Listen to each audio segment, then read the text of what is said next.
الحمد لله وكفى وسلام على عباده الذين اصطفى أما بعد فأعوذ بالله من الشيطان الرجيم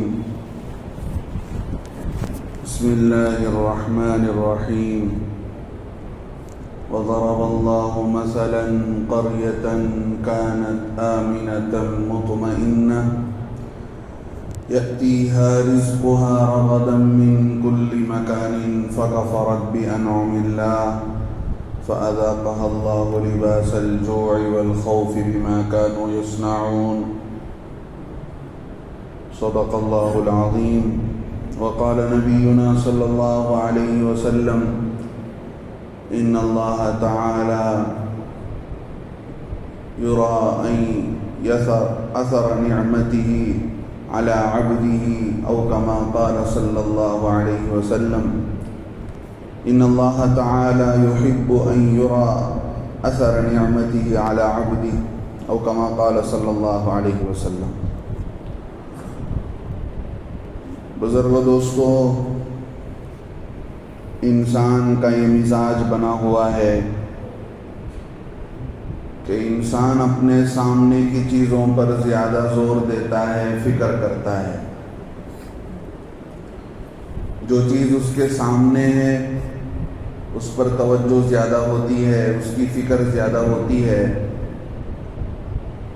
جو چیز سامنے نہیں ہے اس کی فکر اور کوشش کو آدمی اپنی زندگی کا حصہ نہیں بناتا ہے. یہ چیز انسان کے سمجھ میں ویسے ہی نہیں آ سکتی تھی کہ بعد والی ایک زندگی ہے جس کو اللہ نے اس دنیا کو پیدا کرنے والے رب نے اصل زندگی کہا ہے، اور اس زندگی کی تیاری کے لیے مجھے اور آپ کو اللہ نے اس کائنات میں بھیجا ہے. اللہ نے اس حقیقت کو سمجھانے کے لیے دنیا میں نبیوں کو بھیجا کہ نبی آئیں اور لوگوں کو سمجھائیں کہ یہ زندگی دنیا کی جس کے پیچھے تم بھاگے جا رہے ہو اور محنتوں اور کوشش میں لگے ہوئے ہو، یہ دنیا کسی کی نہیں بنی ہے. تم سے پہلے بھی بہت سے لوگ آئے تھے، بہت کوششیں کی کہ زیادہ دنیا کو جمع کر لیں، یہاں اپنا نام بنا لیں، یہاں اپنی پوزیشن کھڑی کر لیں، لیکن ان سے نہیں ہو سکا اور اس دنیا کو بنا نہیں سکے، اپنے خواب کو سجا نہیں سکے. زندگی بڑی مختصر تھی، موت نے آ کر دبوچ لیا اور ان کے خواب ادھورے رہ گئے اور دنیا کو چاہتے نہ چاہتے ہوئے چھوڑ کر انہیں جانا پڑا. میرے دوستو، یہ ایک کڑوی حقیقت ہے، کڑوا سچ ہے جسے انسان چاہ نہ چاہ کر قبول کرتا ہے کہ دنیا آج تک کسی کی نہیں ہوئی،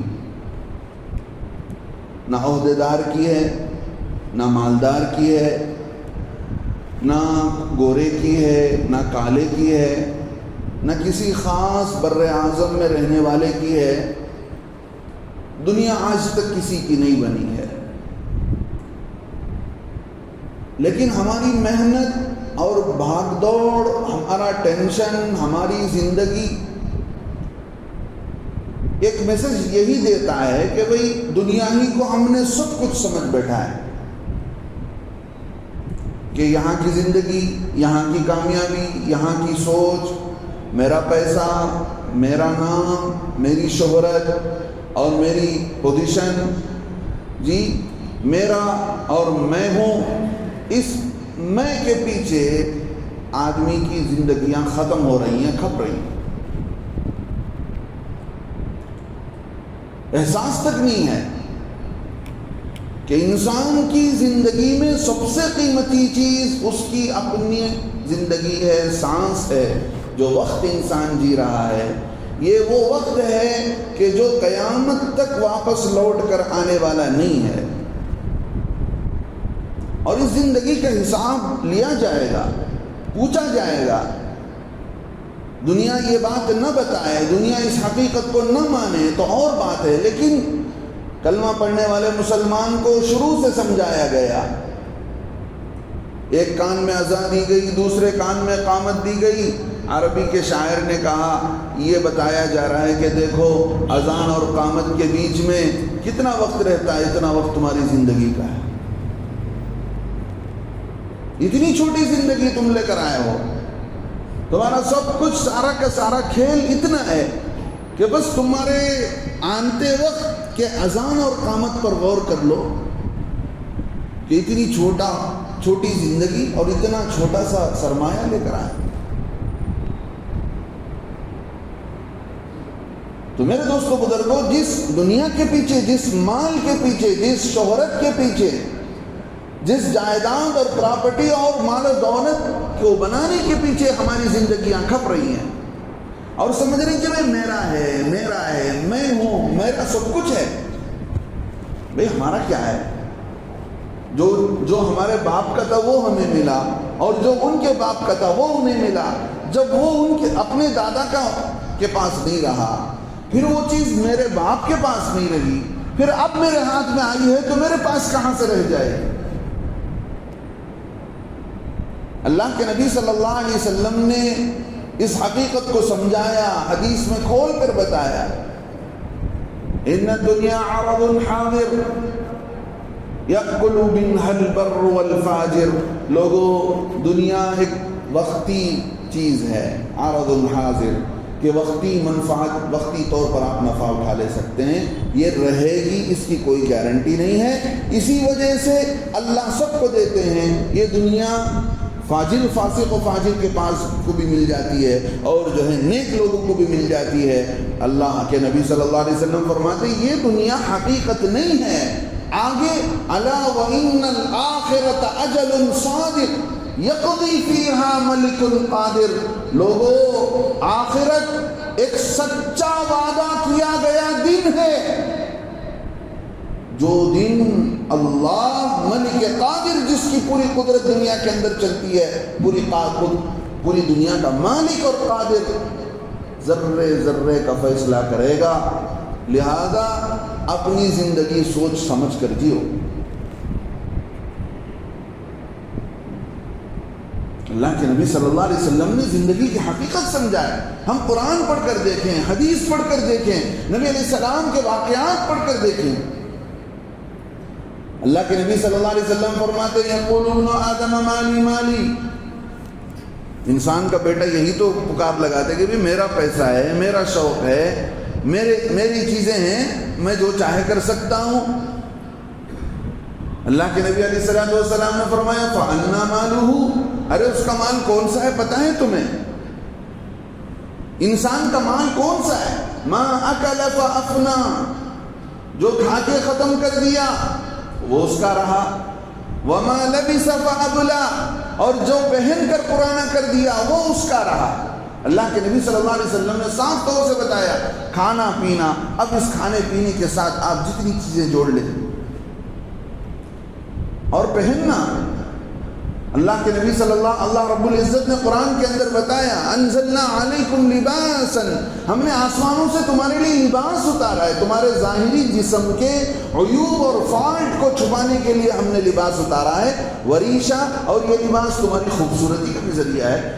آپ کے کپڑے لوگوں کو بن ڈھنگ کر دکھتے ہیں، اچھے دکھتے ہیں، اور اللہ کی نعمت ظاہر ہو رہی ہے۔ اللہ کے نبی صلی اللہ علیہ وسلم، اللہ رب العزت نے آگے بتایا یہ تو ظاہری جسم ہے، لیکن اندر کا جسم ایک روح ہے، اس روح کے بغیر تم نہیں ہو، اس روح کا لباس، اس روح کا غذا وَلِبَاسُ التَّقْوَى، وہ تقوی ہے، اللہ کی پہچان ہے، اللہ کے لیے جینا ہے، اللہ کے لیے مرنا ہے، اللہ کے سامنے اپنے کو سلنڈر کر دینا ہے، اور اللہ کے لیے زندگی گزارنا ہے۔ وَلِبَاسُ التَّقْوَى ذَلِكَ خَيْرٌ، لوگوں تقوی کا لباس سب سے بہتر لباس ہے۔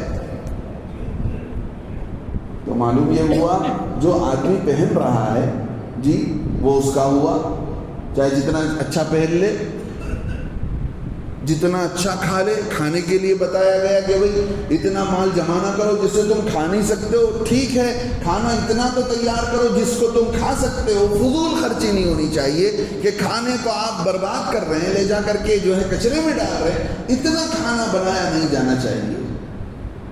اور اللہ کے نبی صلی اللہ علیہ وسلم نے فرمایا کہ بھئی ایک حصہ پیٹ کا ہوا کے لیے رکھو، سانس لینے کے لیے، ایک حصہ پانی کے لیے رکھو، اور ایک حصہ جس میں تمہارے معدے میں کھانا رہے. اللہ کے نبی صلی اللہ علیہ وسلم نے فرمایا بس یہ دو چیزیں ہیں، ما لبث فابلا، جو پہن کر پرانا کر دیا، وما اکل فافنا، جو کھا کر ختم کر دیا وہ اس کا ہے، وما سوا ذلک فهو ذاهب. لوگوں سنو، اس کے علاوہ جو کچھ رکھا ہوا ہے جانے والا ہے، چلا جائے گا. چاہے جتنے تم تجوری بن کر کے رکھو، اپنے اکاؤنٹ کو لے جا کر کے بینک میں فریز کر کے رکھو، لے جا کر کے جہاں چاہے جمع کر کے رکھو، کھپا کر کے رکھو، لیکن وہ کسی تمہارا نہیں ہے، وہ تو دوسروں کا ہے. فَهُوَ ذَاهِبٌ وَتَارِكٌ لِلنَّاسِ. اللہ کے نبی علیہ السلام نے فرمایا اگر تمہارا نہیں ہوا، تمہارے ہاتھ سے نہیں گیا دوسروں کے پاس، مرتے ہوئے تو دوسروں کے لیے چھوڑ کر جاؤ گے. مرتے ہوئے تو دوسروں کے پاس چھوڑ کر جاؤ گے کہ بھئی یہ میرا نہیں ہے، بھئی لے لو، یہ گھر میں نے اتنے دن رکھا تھا، یہ فلاں لے لے، یہ فلاں لے لے. آدمی چھوڑ کر جائے گا تو معلوم کیا ہوا؟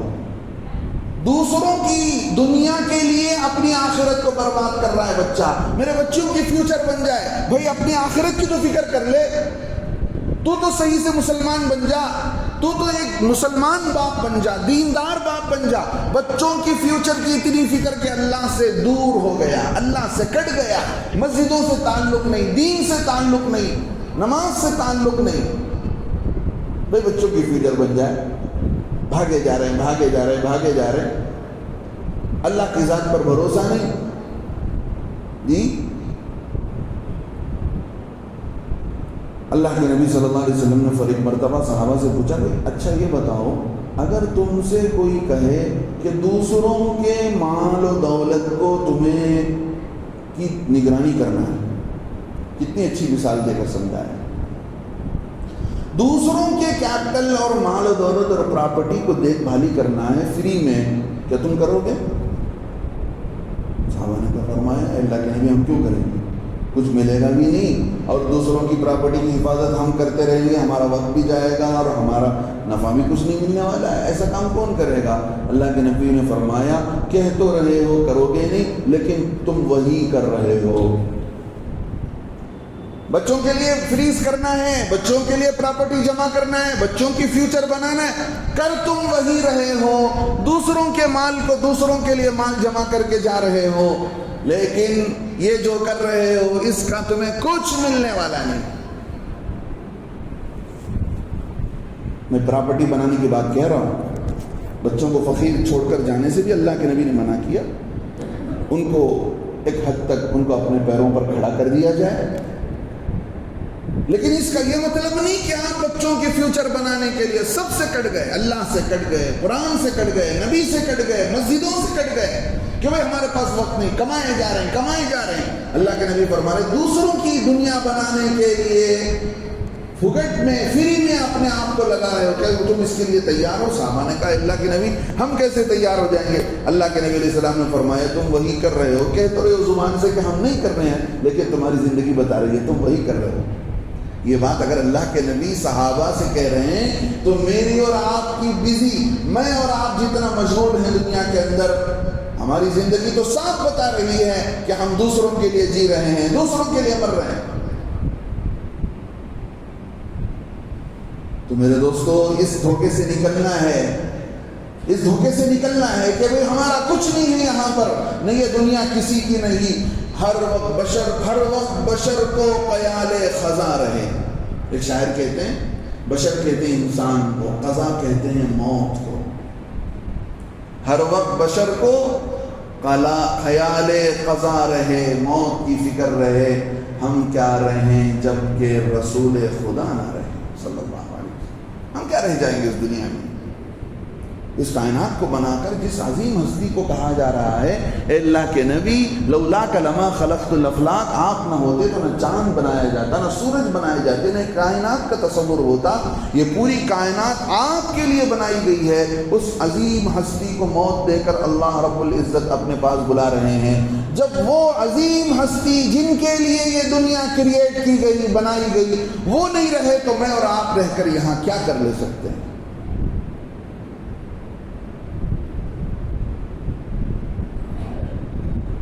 دنیا کو اپنا سب کچھ بنا کر جی رہے ہیں غیر، ان کو کوئی بتانے والا نہیں، سمجھانے والا نہیں۔ میں اور آپ بھی دنیا ہی کو ہم نے سب کچھ سمجھ لیا۔ اللہ اور اس کے رسول کو زندگی ہم نے اللہ اور اس کے رسول کو اپنی زندگی میں پروٹوکول نہیں دیا، حصہ نہیں دیا۔ زندگی میں ہم اللہ کے لیے وقت نہیں نکال رہے، اللہ کے دین کو سیکھنے کے لیے وقت نہیں، اللہ کے دین کو سمجھنے کے لیے وقت نہیں۔ سوچے جا رہے ہیں کہ بھئی ہمارے پاس وقت نہیں ہے، ہم کیا کریں، ہم مجبور ہیں حضرت، ہمارے پاس کچھ نہیں ہے۔ بھئی آپ کے ہاتھ پیر کو کسی نے نہیں باندھا ہے، آپ خود نے جا کر اپنے آپ کو دکانوں میں ایسا پنجرا ڈال کے اٹکا لیا ہے کہ سوچ رہے کہ بھئی یہاں سے نہیں نکلیں گے تو بس سب کچھ ختم ہو جائے گا۔ آپ نے اپنے کو پنجروں میں اٹکایا ہوا ہے، آفس کا پنجرا، دکان کا پنجرا، ملازمت کا پنجرا، وہاں کا پنجرا، یہاں کا پنجرا۔ اب اس پنجروں میں بیٹھے ہوئے سمجھ رہے کہ وہ یہی دنیا ہے، یہی سب کچھ ہے۔ تیرے خیالوں سے آگے جہاں اور بھی ہے۔ آخر سوچیں ہم کوئی ایسا کام کر جائیں جس سے ہماری آخرت اور ہماری نیکیوں کو دیکھ کر اور ہمارے کارناموں کو دیکھ کر دنیا روتی رہ جائے۔ ایک شاعر نے کہا تھا، شیخ سعدی رحمۃ اللہ علیہ نے، بھئی تم اپنی دنیا میں جب تم آئے تھے نا، اس وقت کو یاد کرو، یاد کن زی در وقت زیستنے تو۔ جب تم دنیا میں آئے تھے کتنے معصوم، کتنے کمزور و لاغر، اپنے وجود میں دوسروں کے محتاج، خود کھا پی نہیں سکتے تھے، خود اپنے کو صاف ستھرا نہیں کر سکتے تھے، اور ہر اعتبار سے تم دوسروں کے محتاج تھے۔ لیکن جب تم آ رہے تھے تو تم رو رہے تھے کہ میں کہاں آ گیا ہوں، لیکن تمہارے آنے کی خوشی میں سب ہنس رہے تھے، سب ہنس رہے تھے۔ بچہ آ گیا، نواسا آ گیا، پوترا آ گیا، پورا خاندان خوش ہو رہا ہے، دو خاندان خوش ہو رہے ہیں، ماں باپ خوش ہو رہے ہیں۔ اللہ کے نبی صلی اللہ علیہ وسلم نے بھی بتایا اولاد کتنی بڑی نعمت ہے۔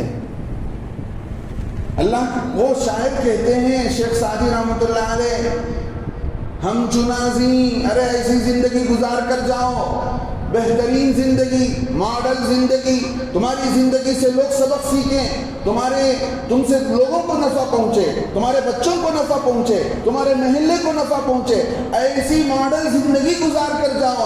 ہم چنازیں در وقت مردن تو، جب تم دنیا سے جاؤ، تم دنیا کو چھوڑ کر جانے کا جب تمہارا نمبر آئے، ہماں گریاں و تو خنداں، تم ہنستے ہوئے دنیا سے چلے جاؤ، لوگ روتے ہوئے رہ جائیں۔ میرے دوستو بزرگوں، اللہ رب العزت نے انسان کو بہت کچھ دیا ہے، لیکن آدمی اپنے کو باؤنڈ کر لے کہ میں اتنی ہی دنیا ہے، میں اتنا ہی کر سکتا ہوں، فلاں کمپنی میں ملازمت کر سکتا ہوں، اس سے زیادہ میں پڑھا لکھا نہیں ہوں۔ اللہ دے دیتے بھائی جل وہیں چلا جا۔ اللہ نے دوسرے لوگوں کے لیے کوئی ایگریمنٹ نہیں کی کہ بھئی دوسروں کو ہی دیا جائے گا مال اور تم ملازمت کرو گے تبھی تمہیں دیا جائے گا۔ اللہ کا کسی کے یہاں ایگریمنٹ نہیں ہے۔ ہم نے اپنے کو باؤنڈ کر لیا کہ بھئی اب اپنے پاس وقت نہیں ہے، اللہ نے کہا بھی چلے جاؤ۔ برکتیں ختم، بے نمازی کی زندگی سے اللہ برکتیں چھین لیتے ہیں، گھروں کے اندر بے پردگی، بے حیائی کا ماحول، گھر کے بڑے سے لے کر چھوٹے تک آپس میں لڑائیاں، گالم گلوچ، جی پریشانیاں، مصیبتیں، اور اس میں بینک اور سود اور وڈی اور فائنانس اور ای ایم ای اور پتہ نہیں کیا کیا مصیبتوں کو ہم نے اپنی زندگی کے اندر داخل کر لیا۔ پھر ادھر سے قرض لے کر عمرے پر جا کر کعبۃ اللہ کے خلاف پکڑ کر آپ پھاڑ دیں کعبۃ اللہ سے رو کر، اللہ کو بھی ہنسی آئے گی، بھی تم نے اپنی زندگی کو برباد کر رکھا ہے، ہمارے در پر آ کر کس منہ سے آ کر مانگ رہے ہیں؟ میرے دوستو بزرگوں، اللہ کے نبی صلی اللہ علیہ وسلم نے اس دھوکے کی حقیقت کو بتایا، اس دھوکے کی حقیقت کو سمجھایا کہ دیکھو اس دنیا کی زندگی میں سب سے بڑھ کر تمہیں اللہ اور اس کے رسول کی محبت ہونی چاہیے۔ میں بات کہاں سے شروع کیا تھا؟ جن لوگوں نے یاد رکھا ہو یاد ہوگا کہ انسان سب سے فوکس اسے کرتا ہے جو اس کے سامنے ہوتا ہے، جو اس کے آنکھوں سے دور ہوتا ہے اس کی فکر نہیں ہوتی ہے۔ موت ہے، ہمارے آنکھوں کے سامنے موت ہے۔ پچھلے دنوں پیر کے دن ہمارے نہایت دوست تھے حضرت مولانا قاری سہیل احمد صاحب قاسمی۔ ہمارے ساؤتھ انڈیا کے اندر ایسا بہترین عظیم قاری کسی کو نہیں دیکھا ہم نے۔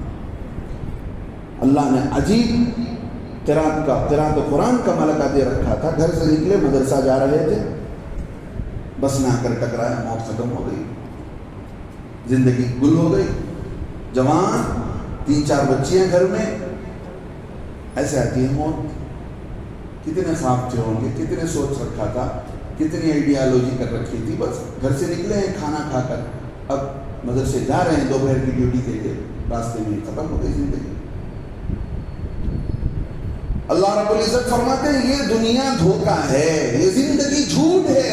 قل اے نبی علیہ السلام کہہ دیجئے ان کان آباؤکم، تمہارے باپ دادا کی محبت، وابناؤکم، تمہارے بچوں کی محبت، واخوانکم، تمہارے بھائیوں کی محبت، وازواجکم، اور تمہارے بیویوں کی محبت، وعشیرتکم، تمہارے رشتہ دار، واموال اقترفتموها، جس مال کو تم اسٹوریج کر رہے ہو، فریز کر رہے ہو، وتجارت تخشون کسادها، وہ بزنس جس کے لاس ہونے کا ہمیشہ تمہیں ڈر لگا رہتا ہے، وتجارت تخشون کسادها ومساکن ترضونها، عالی شان مکان ہے، اچھی سواریاں ہیں، ان سب کی محبت بڑی ہوئی ہے اللہ اور اس کے رسول کی محبت کے مقابلے میں۔ کمپائر کر کے دیکھیں کہ یہ ساری چیزیں، باپ دادا، ابناؤکم، بچے، اموالکم، تمہارے مال، تمہاری تجارت، تمہارے رشتہ دار، تمہاری بیویاں، تمہارے گھر، یہ سب چیزوں کو اگر کمپائر کیا جائے اللہ اور اس کے رسول کے دین کے معاملے میں، اگر ان کی محبتیں زیادہ ہیں، ان کی محبتیں کم ہیں، فتربصوا، انتظار کرو اللہ کے عذاب کا۔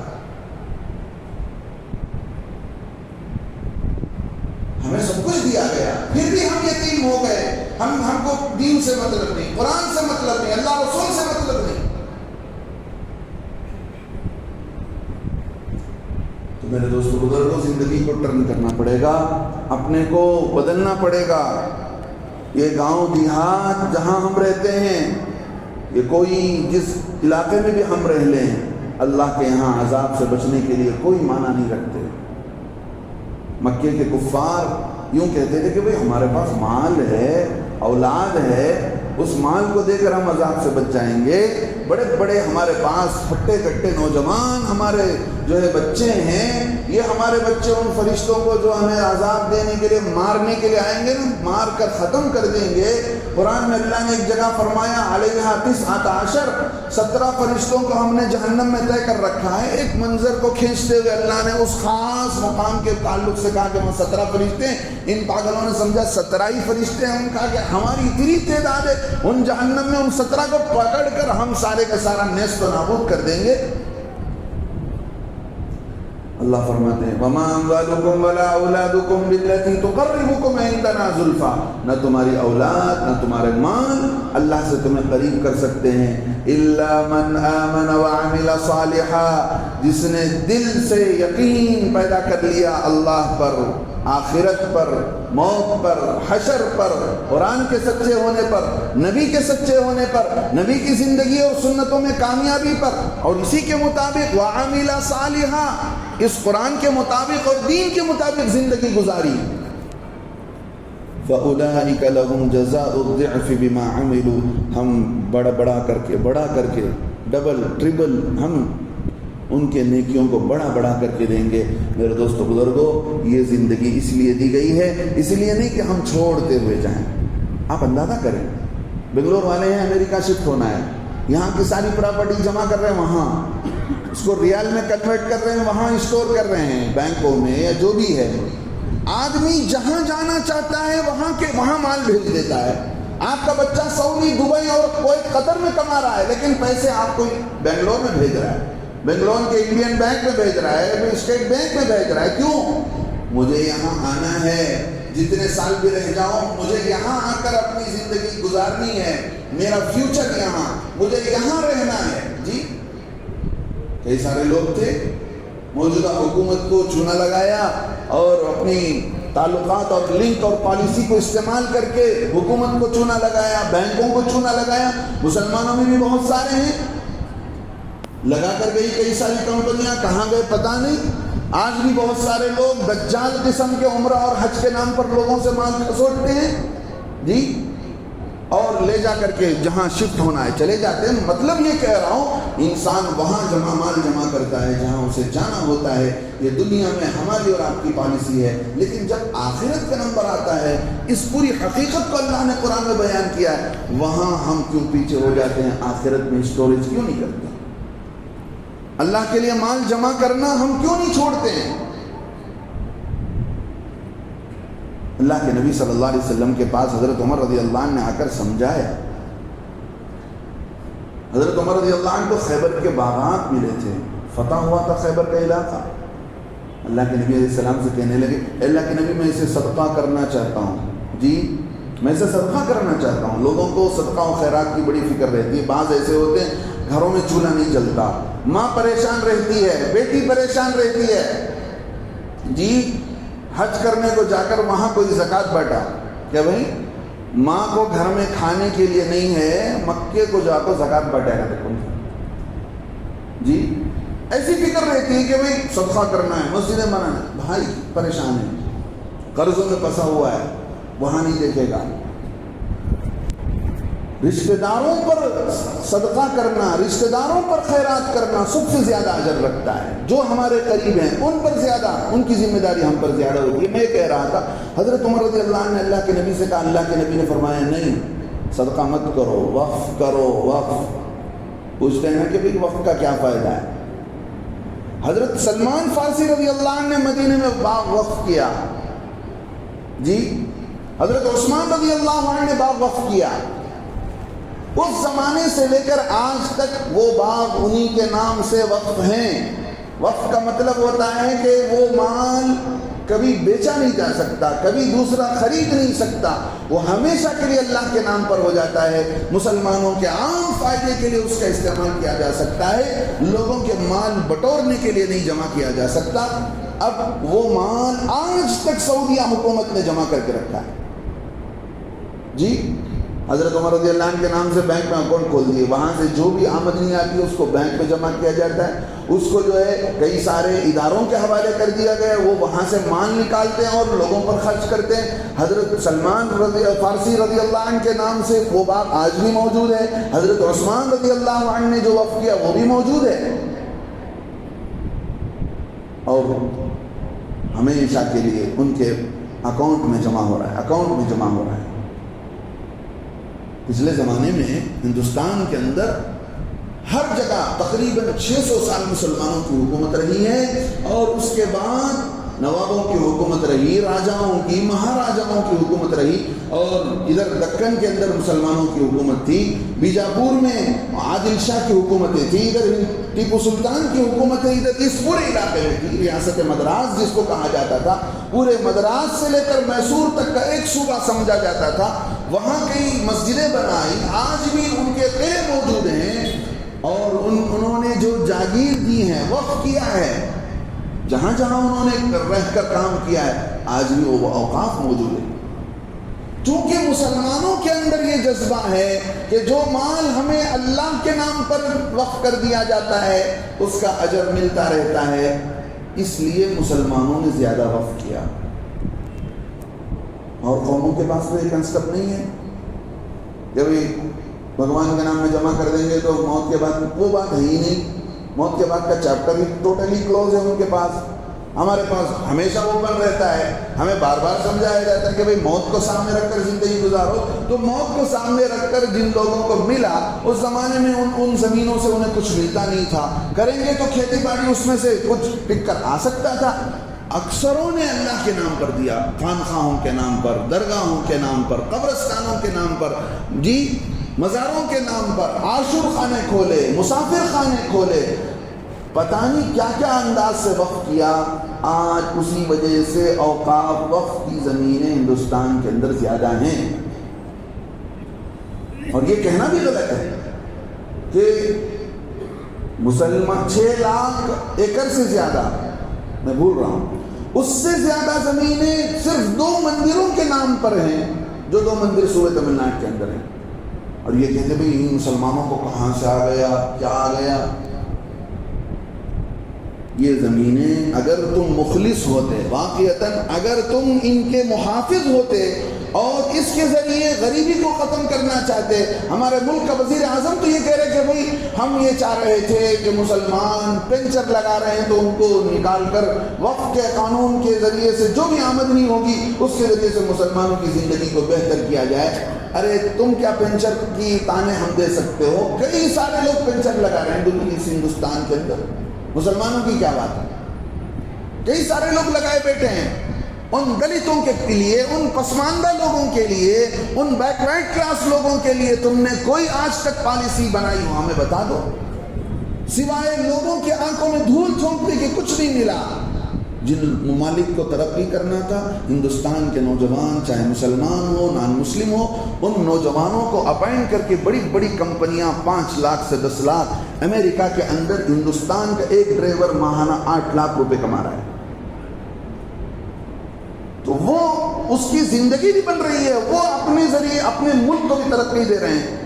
واقعتاً اگر اس ملک کو ترقی تمہیں دینا ہوتا تو اس ملک کے اندر بھی کئی ہیرے جواہر چھپے ہوئے تھے، تم یہاں کے انسانوں کی قدر کرتے اور مذہبوں کی قدر کرتے۔ ان مذہب کے رکھوالوں نے، بزرگوں نے جو وقف کی حفاظت کی اور اس کو جمع کر کے اس کی حفاظت کرتے۔ جب نمبر آیا بھوپال کا، رضیہ سلطانہ نے اگریمنٹ کیا باقاعدہ کہ بھئی ٹھیک ہے اگر ہماری حکومت کو گرانا ہی ہے لیکن تمہیں اس بات کی گارنٹی دینی پڑے گی کہ ہمارے اوقاف کی زمینوں کی حفاظت کی جائے گی۔ ایگریمنٹ لیا۔ اس کے بعد جا کر وہاں برٹش کی حکومت قائم ہوئی بھوپال کے اندر، اور جھانسی اور بھوپال کے علاقوں سے نوابوں کی حکومت ختم ہوئی۔ یہ کام ادھر دکن کے علاقے میں کسی نے نہیں کیا، چاہے آپ حیدرآباد اٹھا لیں یا دوسرے علاقے اٹھا لیں جہاں پر نظام کی حکومت تھی۔ سب سے آخر میں جو حکومت گری ہے وہ نظام کی حکومت گری ہے، دکن کی حکومت گری ہے۔ یہ کام انہوں نے نہیں کیا۔ عجیب کتابوں میں قصہ لکھا ہے سنگا ریڈی پر، جو انڈین یونین کی فوج نے قبضہ کیا، اس وقت میں جو ہے وہ فوج کے جو کمانڈر تھے حبیب العید روس کے نام سے سوئے ہوئے تھے۔ پورے دکن کی حکومت کو قبضہ کرنے کے لیے انگریز آ کر چھاونی ڈال رہی ہے۔ ایسے موقع پر دکن کی سپاہیوں کا کمانڈر سو رہا ہے، سونے والوں کو کیا ملے گا؟ جو سویا وہ کھویا۔ اب انہیں جگا کر کہا گیا اچھا ایسی بات ہے، بادشاہ کو میر عثمان علی خان جو آخری بادشاہ تھے ان کو اس کی خبر دی گئی کہ بھئی ایسا ہوا ہے۔ انہوں نے اپنے وزیر کو بلایا جو نہایت قابل وزیر تھے میر لیاقت علی خان کو، پوچھا کہ ایسا ہے کہ ہماری فوج ان کے سامنے سلنڈر ہو گئی ہے؟ انہوں نے کہا ایسا ہی ہے۔ پھر اعلان کر دو ریڈیو کے ذریعے سے کہ اس میں بادشاہ کی کوئی غلطی نہیں ہے، کیبنٹ کی غلطی ہوئی ہے جس کی وجہ سے ہماری حکومت گئی ہے، بادشاہ کی کوئی غلطی نہیں ہے۔ اس اعلان سے انہیں کیا ملا ہوگا کہ بھئی کہ آدمی نیچے تو گر جائے لیکن آدمی کے مونچھ پر کبھی مٹی نہ لگے، یہ والی صفت ان کے اندر تھی، سارے کا سارا کھو دیا۔ تو میرے دوستوں بزرگوں، بہت سارے لوگوں کے ذہن میں ہے کہ بھئی وقف بورڈ کو بچا کر کیا ملے گا، فلاں کے قبضے میں، فلاں کے قبضے میں۔ بھئی جس کے بھی قبضے میں ہے مسلمانوں کے قبضے میں ہونا چاہیے۔ اگر یہ بات الگ ہے کہ اس کو ناجائز استعمال نہ مسلمان کر سکتا ہے، جیسے کہ نان مسلم کرنے کے لیے ہم حقدار نہیں ہیں، ہم پسند نہیں ہیں کہ اس میں حکومت کی مداخلت ہو یا کسی اور کی مداخلت ہو۔ یہ پوری لڑائی اسی لیے ہے۔ بہت سارے لوگ یہ ذہن خراب کرتے پھرتے ہیں کہ بھئی حضرت وقف بورڈ کو بچا کر کیا ملے گا۔ یہ چیز مسلمانوں کی ہے، مسلمانوں کے پاس رہے گی، اور باضابطہ اگر اس کو حفاظت ہی کرنا ہے اس کے لیے صحیح قانون بنایا جا سکتا ہے۔ لیکن حفاظت کے نام پر اب تک جو ہے 2 سماعتیں ہوئی ہیں، اس میں سپریم کورٹ نے یہی کہا ہے کہ بھئی تقریباً 3 پالیسیوں پر سختی سے کہا کہ اس پر پابندی لگائی جائے گی، اور اس کو تو ہم بالکل بے دخل کرتے ہیں۔ 2 سماعتیں ہوئی ہیں، اگلی سماعت مئی کو ہے۔ ہم یہ نہیں کہہ سکتے کہ بھئی ان کا فیصلہ صحیح ہوگا، بابری مسجد کے تعلق سے امریکہ کے ججوں نے کہا تھا انہوں نے فیصلہ نہیں کیا ہے بلکہ انہوں نے جو ہے اپنا آرڈر تھوپا ہے، اپنا آرڈر تھوپا ہے۔ ججمنٹ یہ ہوا تھا کہ بھئی مسجد تھی، مسجد توڑ کر مندر نہیں بنائی گئی تھی اور وہاں سے پتلے بھی نہیں نکلے تھے، لیکن چونکہ وہاں پر ہندوؤں کی آستھا جڑی ہوئی ہے، عقیدت جڑی ہوئی ہے، اس لیے ہم ساری مسجد کو اٹھا کر ان کے حوالے کرتے ہیں۔ تو امریکہ کے ججوں نے اس وقت یہ کہا تھا کہ یہ فیصلہ نہیں ہے بلکہ یہ جو ہے اپنا آرڈر تھوپا جا رہا ہے، لہذا ہم نہیں جانتے ہیں کہ انہوں نے کیا اپنے حق میں سوچ رکھا ہے۔ کوششیں جاری ہیں، جس طرح ججوں نے سوالات کیے ہیں اور 3 ٹاپک پر بات کی ہے، اس سے یہ امید کی جا رہی ہے، کوششیں کی جا رہی ہیں اللہ کا کہ نام پر دیا ہوا بزرگوں کا یہ سرمایہ اس کی حفاظت کی جائے۔ لہذا اب یہ موقع نہیں ہے کہ بھئی کس نے کیا بچایا، فلاں حکمران نے، فلاں پولیٹیکل آدمی نے یہ کھا لیا، فلاں متولی نے یہ کھا لیا۔ اب اس موقع کا ہمارے پاس وقت نہیں ہے، اب یہ وقت ہے کہ ہمارے اوقاف کی کیسے حفاظت کی جائے، اس کو کیسے جو ہے اس کو کام میں لایا جائے، یہ وہ وقت ہے۔ اللہ سے دعا کرتا ہوں اللہ تعالی ہمیں صحیح سمجھ کی توفیق نصیب فرمائے اور بہکاوے میں آ کر، ادھر ادھر کی باتوں میں آ کر اپنے ذہن و دماغ کو خراب کر لینے سے، اور وہ علماء جو اس میں لیڈنگ کر رہے ہیں اور باقاعدہ سپریم کورٹ میں لاکھوں کے روپے خرچ کر کے لڑائی لڑ رہے ہیں، وہ پاگل نہیں ہے، بیوقوف نہیں کہ بھئی دوسروں کے حق کے لیے کام کر رہے ہیں، دوسروں کے فائدے کے لیے نہیں، مسلم سوسائٹی کے لیے لڑائی لڑی جا رہی ہے۔ خود بھی دعائیں کریں، اللہ سے بھی دعائیں مانگیں۔ ہمیں وہ کرنا ہے جو ہماری بڑے بتائیں گے۔ 2 باتیں ذہن میں رکھیں، ایک حسن تدبیر ہے، بہترین بیسٹ آئیڈیالوجی ہماری ہونی چاہیے۔ دوسرے نمبر پر ہم خود حاضر دماغ ہوں کہ کب کیا کرنا ہے کیا نہیں کرنا ہے، سوچ سمجھ کر ہم فیصلہ اٹھانا چاہیے۔ اب اللہ سے دعا کرتا ہوں اللہ تعالی ہمارے ہندوستان کے اوقاف کی حفاظت کے فیصلے فرمائیں، اس کے لیے بھی جو بھی اقدامات ہو رہے ہیں اللہ اس کو باور فرمائے اور نتیجہ خیز فرمائے۔ تھوڑا زور سے آمین بول سکتے ہیں، 4 پیسے تو خرچ نہیں ہوں گے انشاءاللہ۔ اللہ تعالیٰ توفیق نصیب فرمائے، آمین۔